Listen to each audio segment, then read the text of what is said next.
Saludos, querida familia de la Iglesia Jesús Divino Pastor. Es maravilloso esta mañana poder estar con cada uno de ustedes. Y déjenme decirles que les amamos muchísimo, que les extrañamos, pero sabemos que el Señor está guardando y cuidando sus vidas. Quiero también en esta mañana decirles que podamos disponer nuestra mente y nuestro corazón para alabar y glorificar el nombre del Señor, que podamos adorarle allí en casa donde estamos y podamos también reflexionar en su palabra. Quiero también animarles que durante esta semana podamos descargar la aplicación de Zoom, ya sea en nuestros teléfonos inteligentes o en nuestras computadoras. Durante esta semana, los grupos pequeños estaremos reuniéndonos a través de esta plataforma, así como también el primer culto del mes de junio estaremos celebrando nuestro culto a través de Zoom. Así que queremos animarles que cada vez estemos más conectados. También quiero decirles que estamos haciendo los preparativos en el templo con la finalidad de un próximo retorno. Por favor, tenemos que tomar todo esto con calma y con sabiduría. Así que, mientras tanto, les invitamos a mantenerse unidos en familia, clamando y buscando al Señor, orando y pidiendo sabiduría en todo sentido. Mi oración es que esta mañana el Señor hable a nuestras vidas y traiga bendición y consuelo. Dios les bendiga.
señal. Me perdonaste, me acercaste a tu presencia, me levantaste y me postro a adorarte. No hay lugar más alto, más grande que estar a tus pies, que estar a tus pies. No hay lugar más alto, más grande que estar a tus pies, que estar a tus pies. Y aquí permaneceré, postrado a tus pies. Y aquí permaneceré a los pies de Cristo.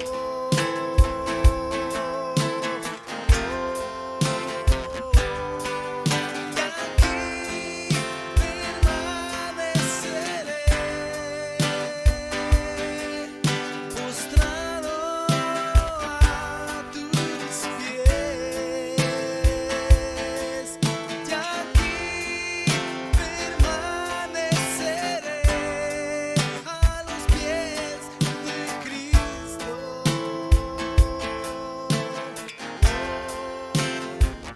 No hay lugar más alto, más grande que estar a tus pies, que estar a tus pies. No hay lugar más alto, más grande que estar a tus pies, que estar a tus pies. No hay lugar más alto y más grande que estar a tus pies, que estar a tus pies. No hay lugar más alto y más grande que estar a tus pies, que estar a tus pies.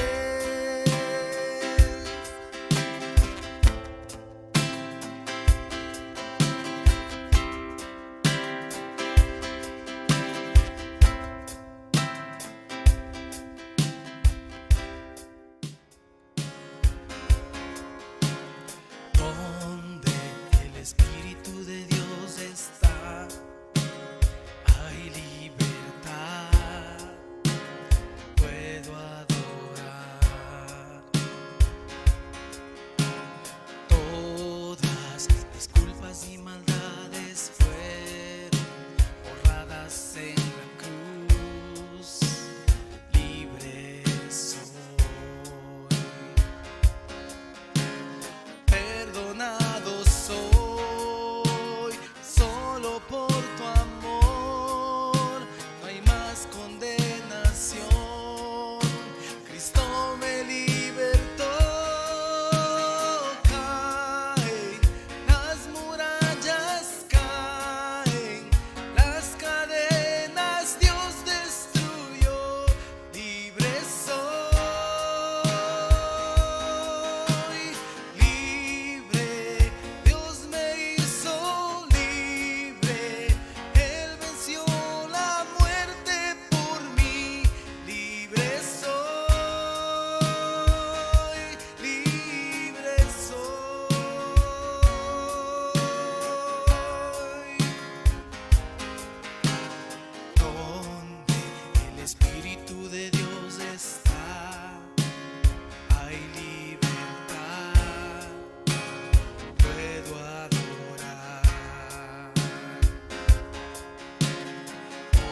Saludos a todos en esta mañana. Es maravilloso poder estar una vez más con cada uno de ustedes. Doy gracias a Dios por cada uno. Doy gracias a Dios por sus vidas y por sus familias. Ha sido precioso también este tiempo en el cual hemos podido alabar y exaltar el nombre del Señor. Quisiera invitarles que esta mañana podamos reflexionar acerca de un hecho importante. El Dios que está con nosotros es un Dios que camina con nosotros y también trae consuelo. Pero antes de ello, quiero invitarles que juntos oremos. Amado Dios y Padre, queremos darte gracias en esta mañana por tu inmenso amor, por tu gracia y por tu misericordia. Queremos, Señor, pedirte que sea tu Espíritu Santo renovándonos, alimentándonos, fortaleciéndonos. Oro, Señor, por cada familia, por cada hombre, mujer, joven o niño que mire este video. Señor, que tu Espíritu Santo traiga consuelo, traiga esperanza y traiga fortaleza en sus vidas. Gracias te damos, Señor. En el nombre de Jesucristo oramos. Amén y amén. Hoy celebramos, como pueblo cristiano, celebramos el día de Pentecostés. Aquel día cuando el Espíritu Santo de Dios fue derramado sobre su pueblo con la finalidad de darle poder para que pueda anunciar las buenas nuevas, con la finalidad de que el Espíritu Santo sea quien guíe a su pueblo, con la finalidad de que el Espíritu Santo sea consolando a sus hijos. Y pensando en ello, esta mañana he querido acercarme a un texto precioso con la finalidad de recordar que este Dios que camina con nosotros también es un Dios que nos trae consuelo. El pasaje de hoy está basado en el libro de Isaías, capítulo 43, versículos 1 al 3, que me gustaría que juntos leamos. Si aún no tiene su Biblia, este es un buen tiempo para pausar este video, traiga su Biblia y si desea apuntar ideas principales, puede traer su libreta de apuntes. Bien, Isaías capítulo 43, versículo 1 al 3, la palabra de Dios dice así: Pero ahora, así dice el Señor, el que te creó, Jacob, el que te formó, Israel, no temas, porque yo te he redimido. Te he llamado por tu nombre, tú eres mío. Cuando cruces por las aguas, yo estaré contigo. Cuando cruces por los ríos, no te cubrirán sus aguas. Cuando camines por el fuego, no te quemarás, ni te abrazarán las llamas. Yo soy el Señor tu Dios, el Santo de Israel, tu Salvador. Yo he entregado a Egipto como precio por tu rescate. La semana pasada reflexionamos sobre una promesa preciosa de parte de Dios hacia nuestras vidas. El Señor camina con su pueblo. Pudimos reflexionar basados en la experiencia del pueblo de Israel al salir de Egipto y cómo el Señor no solamente los liberó de las manos de Egipto, sino que el Señor caminó con su pueblo en medio del desierto.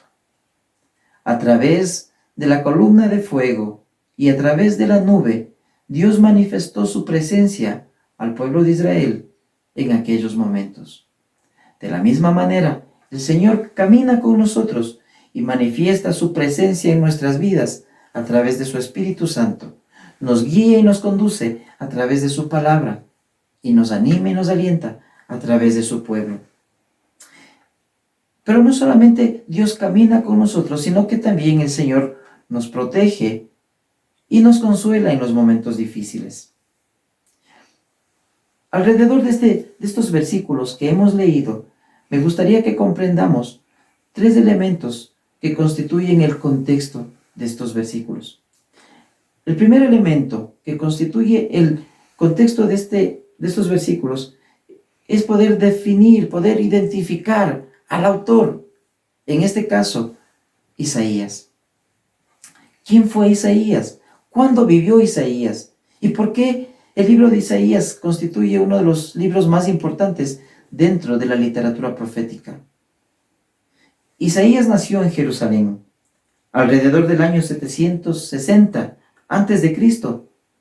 Su ministerio activo inició en el año 740, después de la muerte del rey Usías. En Isaías capítulo 1, versículo 1, el mismo escritor nos da pautas sobre la época en la cual él desarrolló su ministerio. Nos dio la época en que transcurrió su vida. Nos habla de los reinados de Usías, de Jotam, de Acaz y de Ezequías, todos ellos reyes de Judá. Así que podemos decir que Isaías desarrolló su ministerio alrededor del reino del sur, o el reino de Judá, y específicamente vivió en Jerusalén. En Isaías capítulo 6, el profeta registró su llamado personal cuando Dios lo llamó al ministerio, y él deja registrada la importancia de su llamado. Los días en los cuales Isaías profetizó fueron tiempos difíciles. En el reino de Judá confrontó el pecado de los nobles, de los ricos y poderosos, que evadían la justicia y oprimían a los pobres. Se confrontó contra los jueces terrenales, que atentaban contra los derechos de los indefensos.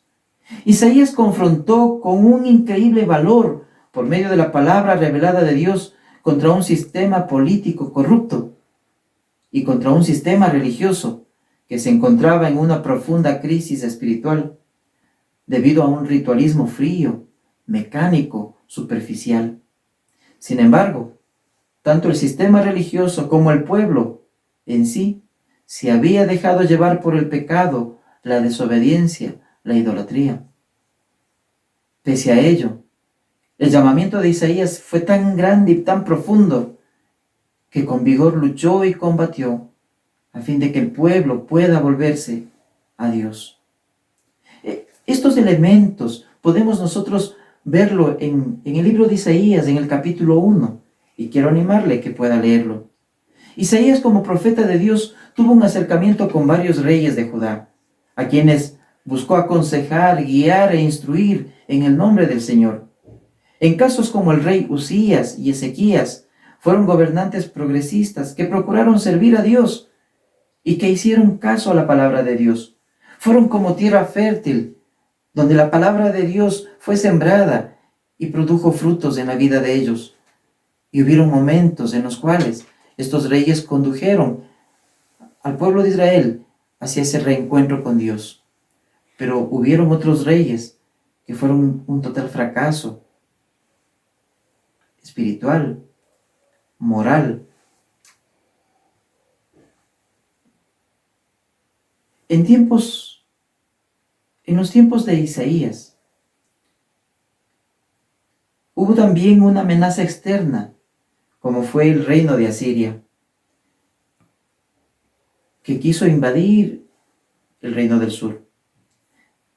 El libro de Isaías nos narra la historia de cómo Jerusalén fue sitiada, fue rodeada por los asirios. Sin embargo, el Señor mismo fue quien liberó al pueblo de este asedio militar.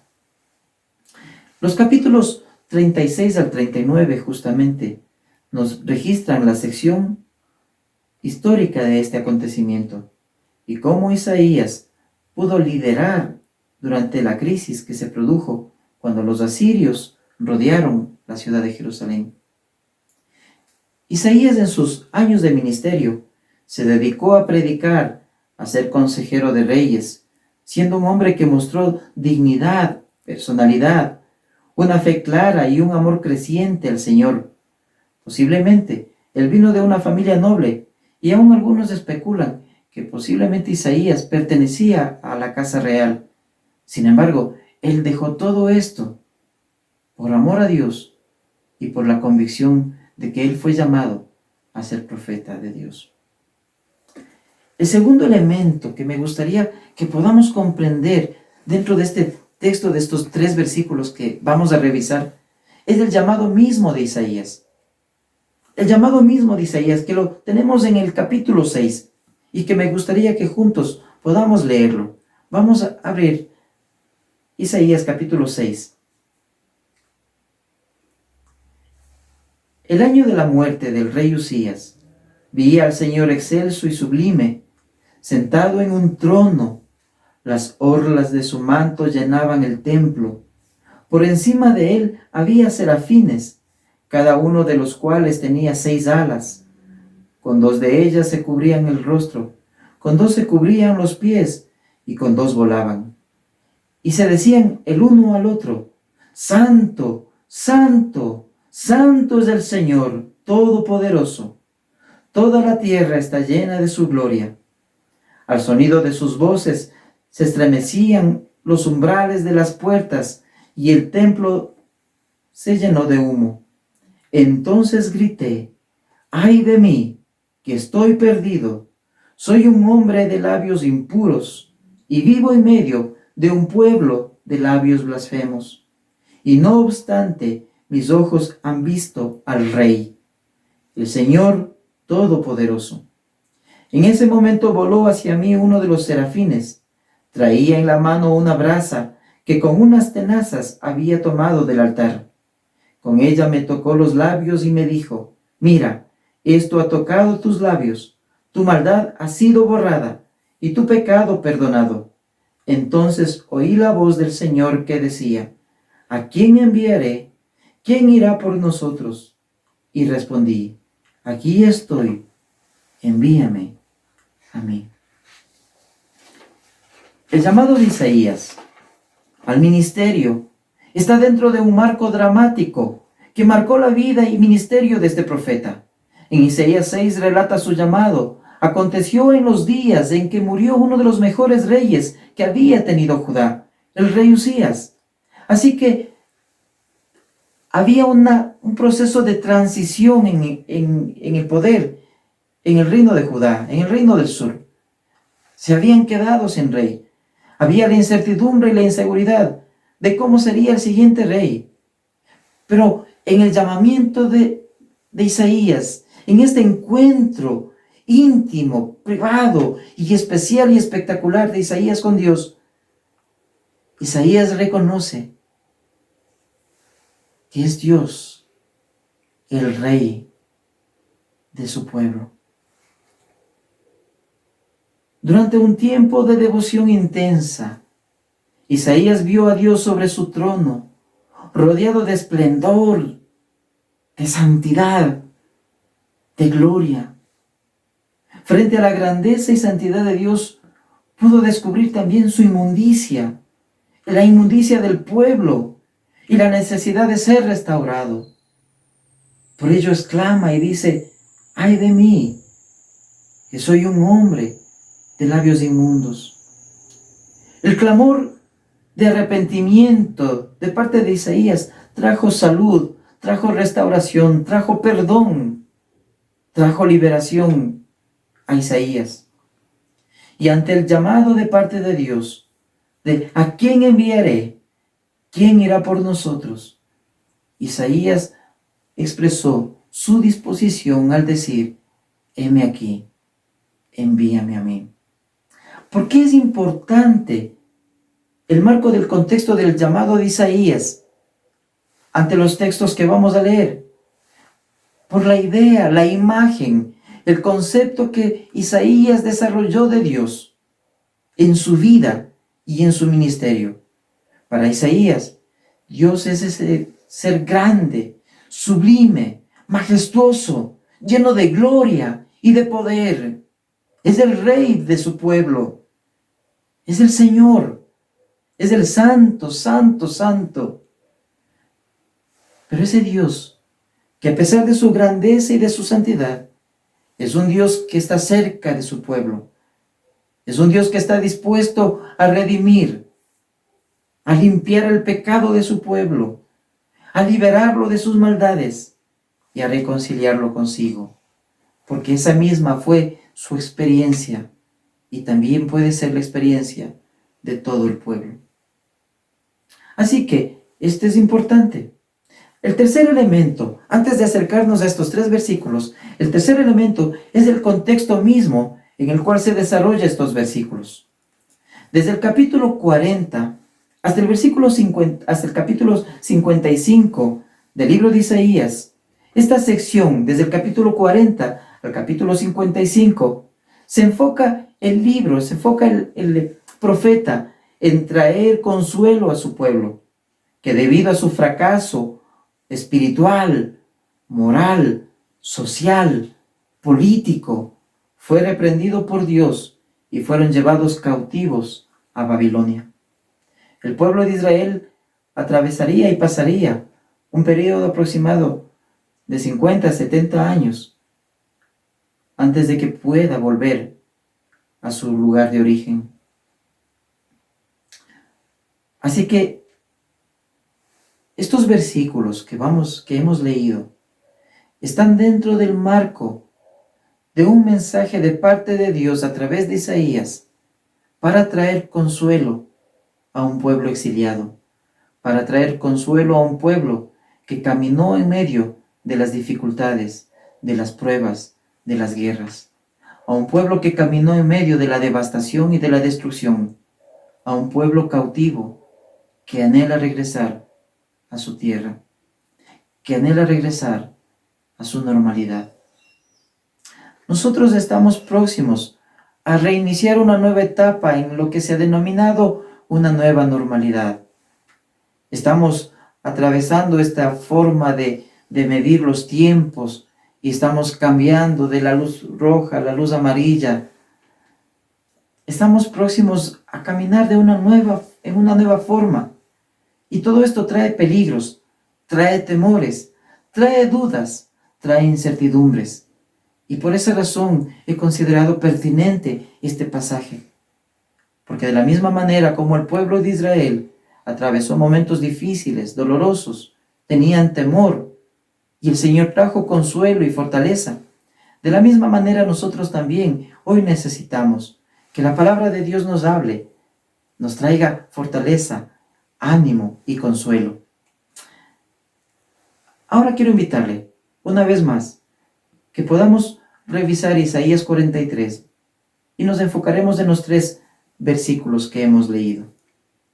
La palabra de Dios empieza diciendo: pero ahora así dice el Señor, el que te creó, Jacob, el que te formó, Israel. Pero ahora dice el Señor. ¿Sabe? El primer punto que quiero tratar es esto. Es el Señor quien habla. Isaías deja bien claro que es el Señor quien tiene un mensaje para su pueblo. Pero ahora así dice el Señor, el que te creó, Jacob, el que te formó, Israel. El pueblo que ha sido rebelde y que ha sufrido en manos de los babilónicos, que ahora se presta a regresar, no está solo. El Señor está con ellos. Dios vuelve a hablar con ellos y muestra su amor y su favor. Es el Dios que debido a su infinita gracia y misericordia perdona y restaura. De la misma manera como Isaías fue renovado, fue restaurado, fue perdonado en aquel día cuando se encontró con el Señor y un carbón encendido tocó sus labios como señal de purificación, es el mismo Dios que ahora está dispuesto a perdonar los pecados de su pueblo, a liberarlos y a traerlos de vuelta de su cautiverio. Es el Señor nuestro Creador. Él nos ha creado. Dios nos creó a su imagen y semejanza. Él te creó a ti. Y es lo que Isaías deja bien claro. El Señor, que es nuestro Creador, quien nos ha formado, es aquel que nos ama y que está preocupado por cada uno de nosotros. Es el que está dispuesto a perdonar nuestros pecados y nuestras iniquidades. Es quien nos habla cada día. Dios quiere tener una relación contigo cada día. El Dios que te ha creado, el Dios que te ha llamado, es el Dios que ahora te habla para traerte ánimo y consuelo. La Biblia dice que Dios nos creó a su imagen y semejanza. Y nos creó no solamente para dejarnos tirados en la vida, sino para desarrollar una relación íntima y profunda con Él. Por esa razón Jesús vino a esta tierra. Él dijo que Él había venido para que nosotros podamos tener vida y una vida en abundancia. Jesús dijo que el propósito de Él era que nosotros podamos conocer al Padre, así como Cristo mismo conocía al Padre. Por esa razón, esta mañana Dios nos llama, Dios nos habla. Yo soy tu creador, yo soy tu formador. Es Dios quien nos habla para traernos consuelo, para ayudarnos en medio de cualquier situación y de cualquier adversidad. No podemos negar que este tiempo ha sido difícil para muchos de nosotros. No podemos negar que muchos de nosotros a lo mejor estamos con temor, con dudas, con incertidumbres. El panorama del futuro es incierto. Nuestra clase política ha dejado mucho que desear. Y por esa razón este pasaje es pertinente, porque el Señor está por encima de cualquier autoridad, porque el Señor es nuestro Rey. El Dios que te ha creado y que te ha llamado es el que esta mañana quiere hablarte y te dice: yo te he creado, yo te he formado y por eso yo quiero ayudarte. El segundo punto que podemos encontrar dice: no temas que yo te he redimido. Las palabras no temas aparecen con frecuencia tanto en el Antiguo como en el Nuevo Testamento, porque el temor es una condición humana normal. Estos exiliados han sufrido medio siglo sin ver el fin. Hay muchas razones para tener temor. Y Dios, en su infinito amor, conociendo a su pueblo, les anima, les habla y les dice: no temas. De la misma manera, posiblemente muchos de nosotros hemos sido presa del temor. El temor es una emoción con la cual tenemos que batallar. Hay personas que tienen temor por el contagio, temor por perder su trabajo, temor por aquellas deudas que a lo mejor han sido simplemente relegadas, postergadas, pero que tarde o temprano tenemos que enfrentarlas. Temor por el futuro, porque es incierto. También hay cosas de nuestro pasado que muchas veces traen temor a nuestras vidas. Traen temor, vergüenzas. Hay un pasado que muchas veces nos acusa y nos acosa por cosas que hemos hecho y que vienen a nuestra mente y traen temor y remordimiento. En medio de ese temor, en medio de esa duda, en medio de esa incertidumbre, es Dios quien nos habla esta mañana. Y es el Señor quien nos dice, por medio de su palabra, a través del profeta Isaías: no temas. El Dios que te creó, el Dios que te formó, el Dios que te llamó, el Dios que camina contigo en medio de los desiertos de la vida, esta mañana te dice: no tengas temor, porque yo te redimí. La palabra redimir significa que el Señor pagó un precio por ti, que Él te compró a fin de que tú puedas ser libre, que Él te ha rescatado, que el Señor ha pagado un precio por tu libertad a fin de que ya no tengas temor. La Biblia nos habla y nos dice, en el Nuevo Testamento la Biblia nos enseña y nos muestra que Jesús pagó un precio por ti y por mí. El apóstol Pablo, en Romanos capítulo 6, versículo 23 dice: la paga del pecado es muerte, mas el regalo de Dios en Cristo Jesús es vida eterna. El Señor pagó un precio por nosotros. Cuando Cristo estuvo muriendo en la cruz por nuestros pecados, Él nos estaba liberando del poder del pecado, del poder de la muerte, del poder del temor, de la duda o la incertidumbre, a fin de que podamos tener una vida abundante, una vida nueva, una vida de esperanza, una vida de victoria, una vida en la cual nosotros podamos caminar juntamente con el Señor por medio de su Espíritu y podamos recibir de Él el consuelo diario que todos necesitamos. El texto continúa y dice: te he llamado por tu nombre, tú eres mío. Este es el tercer punto. Te he llamado por tu nombre, tú eres mío. Este es un mensaje muy especial, un mensaje muy tierno y muy personal. Dios te conoce, conoce tu nombre, conoce tus luchas, conoce tus pruebas, conoce tus dudas, conoce tu incertidumbre y te llama por tu nombre, porque te conoce. No solamente que te conoce, sino que Él te considera, que tú le perteneces a Él. Tú eres mío, dice el Señor. Y por ende, Él se preocupa por ti. Nuestro Dios camina con nosotros, pero también es aquel que nos ha creado y nos ha hecho parte de su maravillosa familia. Por esa razón, tú y yo, cuando caminamos en medio de los tiempos de adversidad, de dificultades, debes recordar estas palabras. Es el Señor quien nos habla y quien nos dice: no temas, porque yo te redimí, porque yo te he llamado por tu nombre, porque tú eres mi hijo, tú eres mi hija, tú me perteneces. Tú y yo pertenecemos al pueblo de Dios. Él pagó un precio alto por ti y por mí, y Él no te va a dejar y no te va a desamparar.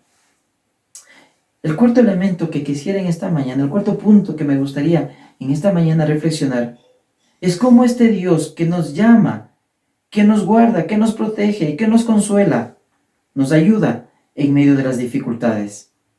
El profeta Isaías nos presenta un panorama difícil, no esconde la realidad, pero nos trae consuelo al saber que el Señor está con nosotros.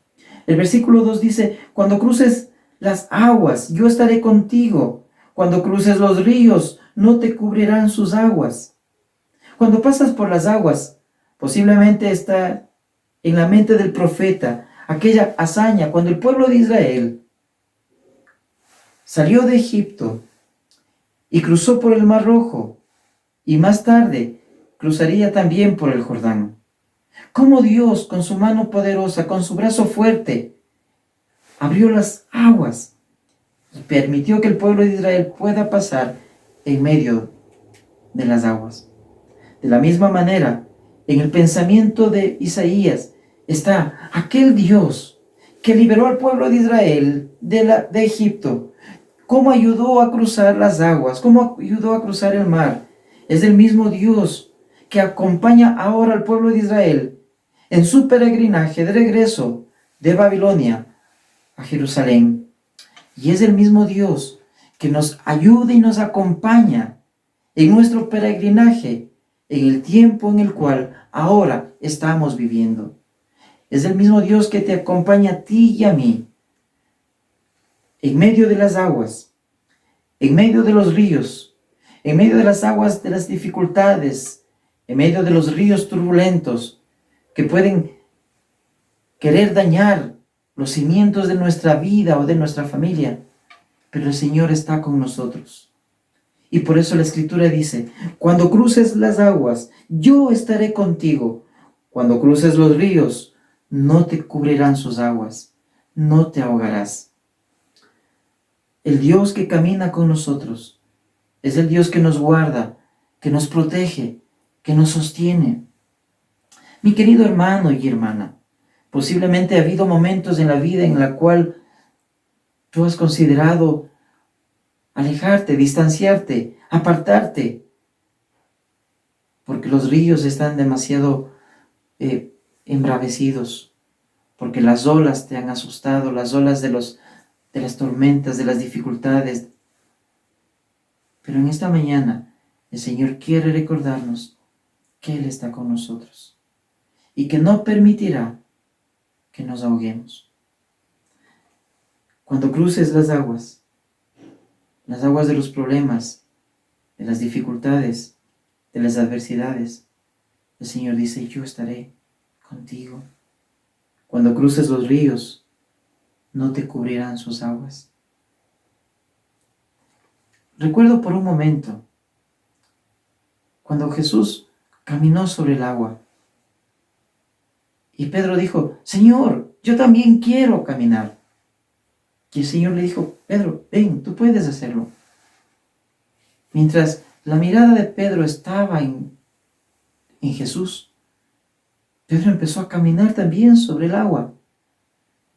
Pero hay un momento en el cual Pedro empieza a mirar las olas, a percibir el viento, a darse cuenta que hay una tormenta alrededor, se asusta y empieza a hundirse. Y Pedro exclama y dice: Señor, ayúdame. Y el Señor, con su gracia y su misericordia, extendió su mano y lo sacó del agua.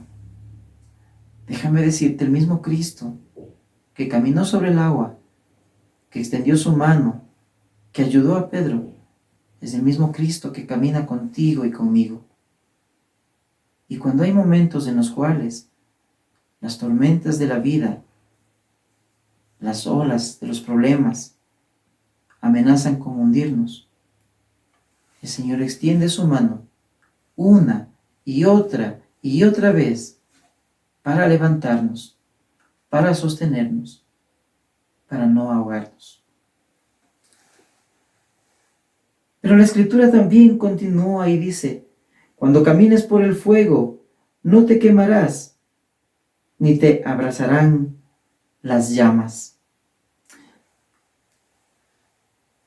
Cuando Isaías escribe esto, posiblemente estaba en la mente de Isaías un concepto, una idea, un recuerdo de aquellos jóvenes que resistieron toda presión moral, toda presión intelectual, toda presión cultural que querían imponerles los babilónicos. Y ellos resistieron toda esta presión porque tenían temor de Dios y querían caminar de acuerdo a la voluntad de Dios. Hablo de Sadrach, Mesach y Abednego, 3 jóvenes que resistieron toda presión y que jamás se inclinaron ante los dioses de los babilónicos, sino que glorificaron y exaltaron el nombre del Señor. Y como consecuencia de ello, fueron sentenciados a morir en un horno de fuego. Cuando ellos fueron llevados al horno, la Escritura nos enseña que las llamas no los tocaron. Pusieron más presión en el horno, pero ellos no sufrieron ningún daño, porque el Señor estaba con ellos. Esta historia la podemos ver en el libro de Daniel, capítulo 3, versículo 19 al 25. Posiblemente esto está en la mente de Isaías, al considerar a este Dios que está con su pueblo, que está con sus hijos, que está con sus hijas, en medio de la adversidad, en medio del fuego, y la llama no arderá sobre ti. Así que el mensaje del Señor al pueblo de Judá es un mensaje de esperanza en medio de la adversidad. Es una promesa que Dios, el Dios grande, el Dios poderoso, el Dios que es santo, santo, santo, aquel Dios lleno de gloria que se le apareció a Isaías cuando él apenas tenía 20 años, es el Dios que camina y que consuela a su pueblo en medio de la adversidad. Nosotros también, hoy en día, caminamos en medio de momentos difíciles, donde el fuego de la presión, el fuego de la tentación, el fuego de la adversidad amenaza con quemarnos. Pero la Escritura dice: el Señor está con nosotros y la llama no arderá sobre ti.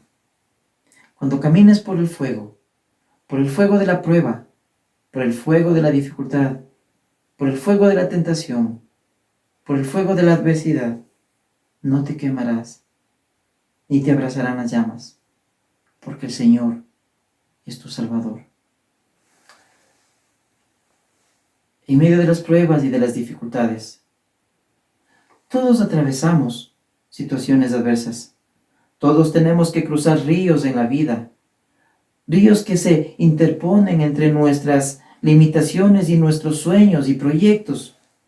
Todos enfrentamos mares embravecidos en nuestras vidas, en nuestras familias, en nuestros matrimonios, en nuestras relaciones. Todos enfrentamos en algún momento de la vida el fuego de la prueba, de la dificultad, el fuego que amenaza con quemar y destruir aquellas bendiciones que Dios nos ha dado. Sin embargo, el Señor le recordó al pueblo de Judá y nos recuerda a nosotros también. Así dice el Señor, el que te ha creado, el que te ha formado. No temas, que te he rescatado. Te llamo por tu nombre, porque tú eres mío. Si cruzas las aguas, estoy contigo. Si pasas por los ríos, no te hundirás. Si pisas ascuas, no te quemarás, y la llama no te abrazará, pues yo soy el Señor tu Dios, el Santo de Israel. Yo soy tu Salvador. Queridos hermanos y hermanas, oro al Señor y pido que en medio de este tiempo de dificultades, de pruebas, el Señor sea caminando con ustedes y el Señor sea consolándoles. Que el Señor les bendiga grandemente.